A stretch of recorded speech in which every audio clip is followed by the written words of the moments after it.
training video series. Looking forward to going through that first box on your sheet, the feeling box.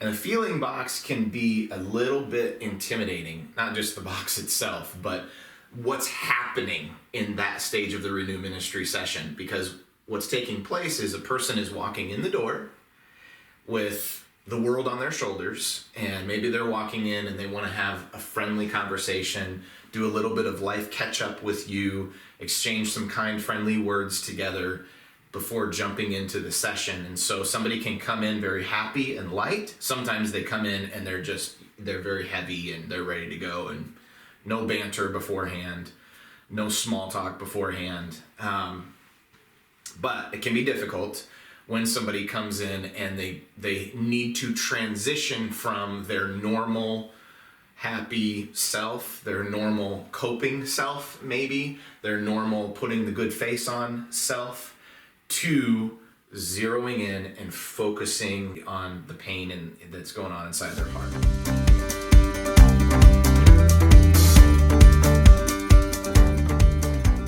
So this first box, the goal is to get them from a vague general emotion that maybe they're not super connected to, down to something that's very specific and strong. Okay, so I've got an example here, and I want to go through this with you, and I'll have commentary as we walk down the board here. First things first, in the session, if they come in and they're real happy and you need to get them down to this dark place, best thing you can do is just pray for them. So I'll let somebody come in and we'll banter and we'll have a good time. I enjoy the conversation as well. It's just a good time. I feel a friend talking with me a lot of times, and we'll banter back and forth and we'll do life catch up and things like that. But then there will come a time where it's like, okay, now it's time to focus. And the best thing you can do is just say, okay, let's pray. And then I'll ask some more pointed questions. So you'll have your conversation, then you say, okay, let's pray. And then they know, as soon as you say, okay, let's pray, you'll see them. They'll do it almost every time. Just, okay. And they're already starting to zero in. They're starting to focus. They're starting to take themselves down from that. So I pray for them. And I just pray a simple prayer. Pray whatever you like, but just pray for the Lord to help them to focus, to center themselves on the pain that they're feeling present in their life, and that God would be able to help us find that deep hurting place in their subconscious mind, reveal the lie that the devil planted there, and bring the truth to that spot, the truth of Jesus to that spot, so they walk out with much greater freedom, having their mind renewed. So once the person is centered, we've prayed, then first question: what negative feeling are you struggling with? And what you're doing is you're asking for a feeling, but then more often than not, 80% of the time, they will present you with a circumstance. They won't state an emotion. They'll state a circumstance.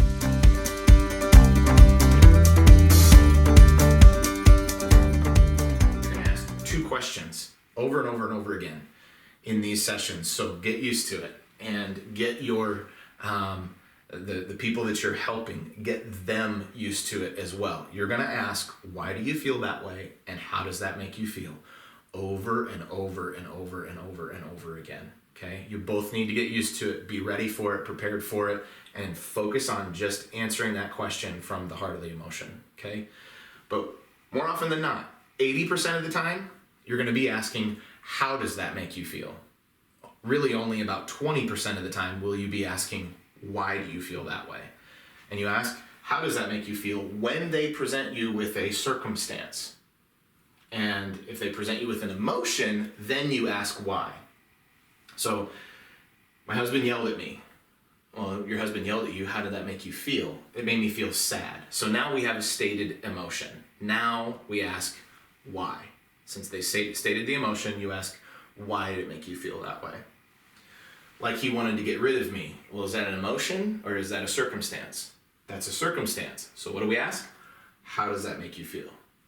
Like he hates me. Again, another circumstance. Well, if he hates you, how does that make you feel? Like it's only a matter of time until it's over. Whew. Now we're getting somewhere. Now it's getting very specific and it's getting big. Well, if it's only a matter of time until it's over, how does that make you feel? It makes me feel abandoned. Okay? So we have gone from a general, maybe not super connected negative emotion up here to a specific, very strong emotion here.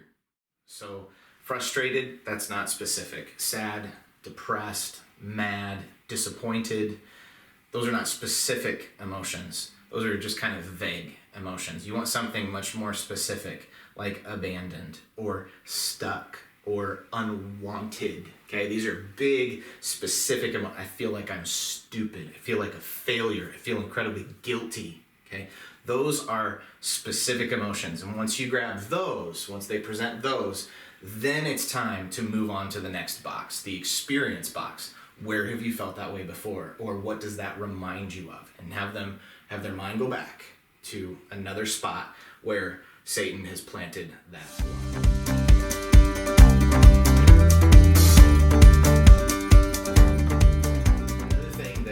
I really want to impress with you is just please have grace for yourself in this step, because what you're looking for is you're trying to figure out, how do I get to the next box? How do I get to that experience box?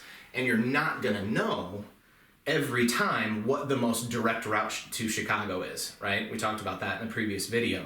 We're looking for the most direct route, but sometimes we end up taking the scenic route, and it's a little more painful, it's less efficient, but so we're looking for something very direct. And sometimes we're gonna feel like this is it. Like this is the most direct route to Chicago. And maybe it would be. Maybe they're presenting a lot of emotion here. Feel like he hates me. Okay, focus on that feeling that he hates you. What does that remind you of? And they might go, well, geez, it reminds me of when my mother hated me, when I felt that way. You know, maybe that's where you need to go back. Or maybe you need to ask a couple of more questions and get to here and then go back there. Because this is pretty specific, and this is pretty specific, and they're both big.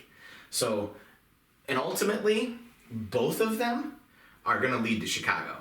So just have grace for yourself. You've found a big specific emotion, and just keep following it, and it'll get you to Chicago. Maybe it won't be the most direct route, but it'll get you there. So please just have grace for yourself, okay? All right, that's good for this video. We'll see you in the next one.